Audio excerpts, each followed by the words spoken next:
राधे कृष्णा महाराज जी। राधे राधे जी। महाराज जी, एक साधक का प्रश्न आया है। हाँ जी। इनका नाम है विनीत त्रिपाठी। हाँ जी। इन्होंने प्रश्न ये किया है कि महाराज जी, भगवत प्राप्ति का सबसे सीधा और सबसे छोटा मार्ग कौन सा है, जो सबसे सहज और सरल हो?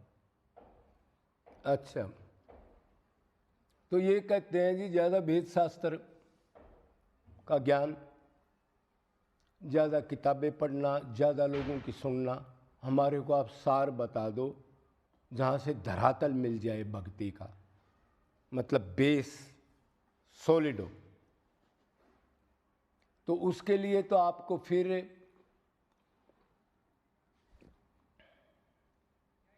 चार चीज़ों को जानना होगा, पहले जान के मानना होगा, तो आपको रास्ता बिल्कुल सॉलिड मिल जाएगा। भक्ति तो लगातार कंटिन्यू निष्काम आपने करनी है, लेकिन बेस मिल जाएगा। मतलब ज़्यादा नहीं उलझना शास्त्रों में क्या लिखा है क्या नहीं, वेद शास्त्रों को फिर रख दो, उसका सार यही है, वो काम कर लो, वो चार चीज़ें जान लो, जान के सदा उनका ध्यान रखो, कभी भी माइंड से उतरे तो उसको स्मरण रखो, उसको तत्व ज्ञान कहते हैं, ताकि आपका मन इधर उधर जाए तो वो लगाम है, उस लगाम को कस दो आप मन के ऊपर, उधर से जाते ही हटा लो, ये याद करके कि ये चार चीज़ें छूट गई तो मेरी भक्ति जो है वो खंडित हो सकती है, डगमग हो सकती है, प्रोग्रेस ज़्यादा नहीं होगी, करूँगा तो खर्च होती रहेगी। क्या चीज़ें चार? वो तो चार चीज़ वो हैं, सबसे तो पहले शास्त्रों में ये बताया गया है, हमारे वेदों में, अकेले भगवान की भक्ति से परमात्मा नहीं मिलेंगे। अकेले भगवान की भक्ति नहीं करनी है। क्यों नहीं करनी? क्योंकि हमारा लक्ष्य नहीं मिलेगा हमारे को। क्या लक्ष्य है हमारा? आनंद प्राप्ति। कोई दुख, कोई ईर्ष्या, कोई टेंशन, कोई जलन, कोई चीज़ ना हो, कोई चिंतन ना हो, हम दुखी ना हो। तो सबसे पहला पॉइंट तो ये है, यस देवे परा भक्ति यथा देवे तथा गुरे। जिस तरह की भगवान की भक्ति हो, भगवान की जो हम भक्ति करें तो साथ गुरु की भी भक्ति करें। अब गुरु की भक्ति कैसे करें? भगवान अलग चीज है, उसके अनंत गुण हैं, अनंत रूप हैं, अनंत लीलाएं हैं, तो गुरु में मन कैसे लगाएं, उसकी भक्ति कैसे करें, यह भी एक सवाल आता है। तो गुरु का भी कुछ स्मरण होता है, जो उसके साथ रहते हैं, उसके टच में रहते हैं, उसका उठना, उसका बैठना, उसका व्यवहार, उसकी दीनता, उसका दयालु, उसकी सरलता, उसका डांटना, ये उसकी लीलाएं होती हैं, उनको स्मरण करके। और दूसरा ये चिंतन करते हुए, अब जब मैं नहीं मिला था, जिसको गुरु या आचार्य कहते हैं, तब मेरी कितनी फटीचर हालत थी, तो ये दशा मेरे को कैसे मिलती जा रही है, दीनता की, दया की, परोपकार की, समता की, भक्ति की, एकांत की, ये कहाँ से मिली मेरे को? तो अगर ये आदमी नहीं होता, मतलब इसके अंदर परमात्मा हो के मेरे को गाइड नहीं करता, तो फिर मैं क्या करता? या तो उल्टी दिशा में भक्ति करता, या इसी जिस दशा में हूं मनमुखी भक्ति कोई भक्ति मान लेता, जो मैं कर रहा हूं बस उतना ही राइट। तो इसको याद करके कहां से मेरे जैसे कलयुगी पापी को क्या क्या चीज मन में आती थी, कहां कहां ले आके खड़ा कर दिया, तो इसके लिए गुरु के लिए भी आंसू आते हैं। अब गुरु की भक्ति करेंगे तो भगवान ने कहा है अहम भगत पराधीना, मैं भक्तों के अधीन हूं, मैं स्वतंत्र नहीं हूं। दुर्वासा तपस्वी बहुत बड़ा है, तू ब्राह्मण है, लेकिन मैं तो किसी के अधीन हूं। किसके अधीन हूं? जो मेरे निष्काम अनन्य भक्त हैं, जो मेरे लिए कुर्बान हो गए, मेरे लिए लज्जा को, धन को, सब चीज मेरे अर्पण कर दिया उन्होंने, अपने को मिटा दिया, तन की भी, मेरी सेवा के अंदर। तो उनके अधीन हूं। तो जिसके अधीन भगवान है उसकी भक्ति करोगे तो फिर खुश होंगे या नहीं होंगे? भगवान खुद ही तो कह रहे हैं, आचार्य को, गुरु को मेरा ही रूप मानो, कोई फर्क मत मानो। और श्रेष्ठ मान ले तो भगवान को कहाँ श्रेष्ठ भी मान सकते हो? कैसे? अब भगवान तो खुद बताने नहीं आया, ये मेरे को गाइड कर रहा है। तो एक लाइन में गुरु बड़ा है इधर, भगवान डायरेक्ट बताने नहीं आया कि उसका सिद्धांत है मैं डायरेक्ट काम नहीं करता, पीए के दलाल के थ्रू काम करूंगा, मेरा कर्ता के मतलब कार्यकर्ता काम करेगा, तब मैं उसके थ्रू आऊं मेरे पास। लेकिन ये ध्यान जरूर रखना है, गुरु कैसा हो? वो श्रोत्रिय और ब्रह्मनिष्ठ हो, मतलब कृष्ण के प्रेम को प्राप्त कर चुका हो और त्याग वैराग्य भगवान की तरफ जाने का सरल रास्ते की टेक्निक को जानता हो और आपको समझा सके, ऐसा गुरु होना चाहिए। पावर होगी तभी तो मिलेगी ना। गुरु के पास पावर ही नहीं है और वैसे गुरु बना लिया तो फिर गुरु चेला दोनों नरक में ठेलम ठेला। तो एक पॉइंट अब क्लियर हो गया, क्या? जैसे गुरु की भक्ति वैसे हरि की भक्ति, एक पॉइंट। दूसरा, निष्काम भक्ति, कुछ नहीं मांगना। भगत का काम होता है देना देना देना, लेना नहीं। एक होता है लेने वाला भगत, तो उसको भी कुछ लोग संसारिक भगत मानते हैं, उसको अर्थार्थी भगत भी कहा है। अब भगवान की भक्ति कर रहा है, ये मिल जाए वो मिल जाए ये मिल जाए, लेकिन ज्ञानी के कागजों में हमारे गुरु के हिसाब से हमारे वो कोई भक्ति नहीं है, वो तो ऐसे ड्रामा जोकरी है। अब दूसरा में एक और भगत होता है, देता भी और लेता भी है, वो व्यापारी होता है। पहले वाले से ये श्रेष्ठ है, अब भगवान को देना भी जानता है लेकिन साथ कामना भी है। तो इसको भी ऊंचे लेवल के ज्ञानी नहीं मानते, सिर्फ देना हो। निष्काम भक्ति में सिर्फ देना। क्या देना? तन मन धन हरि और गुरु के अर्पण कर देना। धन से जो सेवा होती है वो धन से सेवा करो, अगर आपके पास है तो।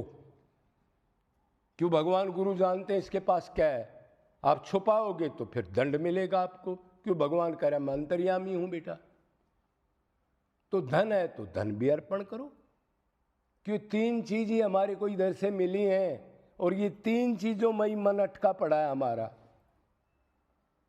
तन का सुधार करना, तन के लिए ज्यादा टाइम ये खा लूं ये पी लूं वहां चला जाऊं घूम आऊं सुन लूं चख लूं सूंघ लूं, क्या है ये? और धन की तो मैं तो आपने पता है सारा कलयुग धन के ही कारण चल रहा है। अब तो लूट खसोट सब धन के कारण हो रही है। और मन तो भगवान को देना ही है। तो मतलब निष्काम भक्ति भगवान को देना है, मांगना कुछ नहीं। एक चीज मांगनी है, प्रभु आपके दर्शन मिल जाए, सप्रस मिल जाए, आपकी सुगंध मिल जाए, आपका आलिंगन मिल जाए, आपसे मैं वार्तालाप करूं। किसके लिए करूं? जिससे आपको सुख मिले। मैं आपके दर्शन करूं लेकिन सुख आपको मिले। मैं आपके सप्रस या आपका दिव्य सुगंध लेना चाहता हूं लेकिन उससे आपको सुख मिले। या मेरे को सेवा और आपको सुख मिले, ये आदत पड़ जाए। भगवान की सेवा और उसी को सुख मिले बस। तो इसमें सांसारिक चीज तो मांगने का कोई सवाल ही नहीं होता। इसमें तो मुक्ति मोक्ष धर्म अर्थ काम वो भी त्याज्य है। प्रेमा भक्ति के अंदर वो भी कलंक है। और मुक्ति तो एक डाकनी है। क्यों? एक बार लय हो गए भगवान में तो बगैर शरीर के फिर कुछ एक्टिंग नहीं, कोई रस नहीं, कुछ नहीं। निष्काम भक्ति नंबर 2 पॉइंट हो गए। अब तीसरा पॉइंट है निरंतर भक्ति। क्यों? निरंतर तो हम संसार में कोई काम नहीं करते, कभी गाना सुनते हैं, कभी सात्विक हो जाते हैं, कभी दया करते हैं, कभी क्रोध आता है, कभी ये कमाते हैं, कभी छल कपट करते हैं, लेकिन इसमें निरंतर, क्यों? निरंतर दास है जीव, जो भगवान के कारण ही सारा सामान है, भगवान की कृपा से चल रहा है। भगवान ने इसको दया करके मनुष्य शरीर दिया इस जेल से निकलने के लिए, इससे नित्य दास। एक बार दास बना कर लिया 6 घंटे का, 1 घंटा संसार में मन दे दिया तो आपका लॉस होता रहेगा, आप कभी भी उस पावर को प्राप्त नहीं कर सकते जिसको आनंद कहते हैं। तो नित्य दास है। सर्वेषु कालेषु मामनु समर अर्जुन, सब कालों में मेरा स्मरण कर। क्यों जी? फिर युद्ध कर। तो अर्जुन ने सोचा अब मैं 10 मिनट और कोई चिंतन कर लूं, राजपाट में क्या हो रहा है, फिर आगे क्या धर्म पाप लगेगा, तो मैं जवाबदार नहीं हूं। फिर सदा मेरा दास है, सदा मन बुद्धि मेरे अर्पण रख, मैं करता हूं और उसका स्मरण कर रहा हूं और उसी की मन बुद्धि है, अब मैं इसका इस्तेमाल नहीं करूंगा, तो मैं तेरा ठेकेदार बन जाऊंगा। तो फिर तेरे को ना धर्म लगेगा ना पाप लगेगा, तो क्या मिलेगा? जिसमें मन है वो चीज मिल जाएगी, मैं मिल जाऊंगा। तो ये निरंतर हो गया, नित्य दास। अब हम क्या करते हैं, घर में 2 घंटे पूजा कर ली, कुछ मन लगाया, और 10 घंटे नौकरी कराया। साधु लोग भी यही बताते हैं, बस कर्म करो और भगवान में मन लगाओ। जैसे मन इतना आसान हो, एक बार कहने से लग गया, अनंत अनादिकाल से तो लगा नहीं, इतनी तपस्या, इतना पता नहीं कितने जन्म ले लिए। तो एक ही काम होगा, मतलब भक्ति में वैराग्य जरूरी है। डबल रोल मत करो। जो आपको ये कह रहे हैं ये धोखा दिला रहे हैं आपको। अब उधर भी मन लगा और संसारिक वर्क भी करो। संसारिक वर्ग का कितना चिंतन होगा, कैसे लोगों से आपका व्यवहार करोगे, कितना राग द्वेष होगा, कितना झूठ कपट, कोई आपकी चीज को छीन लेगा, कोई देगा नहीं। 24 घंटे आनंद में रहोगे, कुछ नहीं बोलोगे। तो ये सब ड्रामा है, जोकरी है। भक्ति के 2 पुत्र हैं, ज्ञान और वैराग्य। वैराग्य जरूरी है, और वो भी निरंतर, और मन का वैराग्य। खाली शरीर के वैराग्य तो बहुत घूमते हैं हमारे जैसे, लेकिन मन का वैराग्य तो दुर्लभ है। वैराग्य मन का, शरीर का नहीं, खाली शरीर का नहीं। तो ये निरंतर होगी, निष्काम, निरंतर। और एक चीज और रहेगी, अनन्य। अन्य में मन नहीं लगाना। अन्य कौन है बताओ भाई? अन्य कौन है? परिवार है, ये संसार है, यार दोस्त हैं, ये पूरा पृथ्वी लोक है, स्वर्ग लोक है। देवताओं में भी मन नहीं होना चाहिए। बड़ी बड़ी हस्तियां हैं, सूर्य, चंद्र, वरुण, कुबेर, उनमें भी मन नहीं होना चाहिए। उसके बाद फिर मुक्ति है, वो तो त्याज्य है ही। मोक्ष है, उसकी भी कामना नहीं होनी चाहिए। तो फिर क्या करना चाहिए? सिर्फ भगवान श्री कृष्ण राम या उसका प्यारा जिसको गुरु आचार्य आपने मान लिया,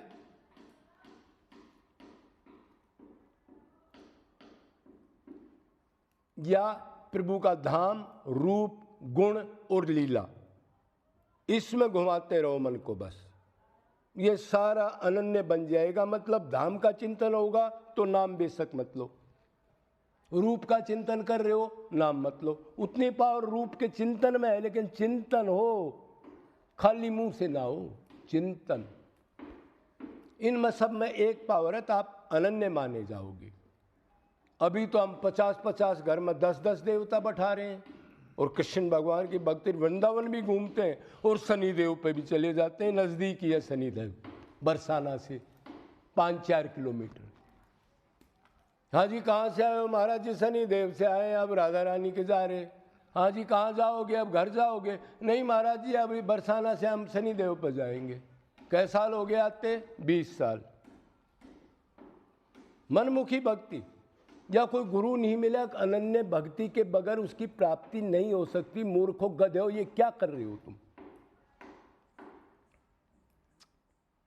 देवताओं की भी पूजा कर रहा है, पितरों की भी कर रहा है, कुल देवता की पूजा कर रहा है, कृष्ण भगवान की भी कर रहा है, जबकि भगवान तो अपोजिट कर रहे हैं, उसको नहीं मानता भगवान की वाणी को। क्या? मनमना भवे मद भक्ता मद्दाजी मा नमस्कुरु माम वैसेसी सत्यम ते प्रतिज्ञा ने प्रियोसी में नहीं मानता।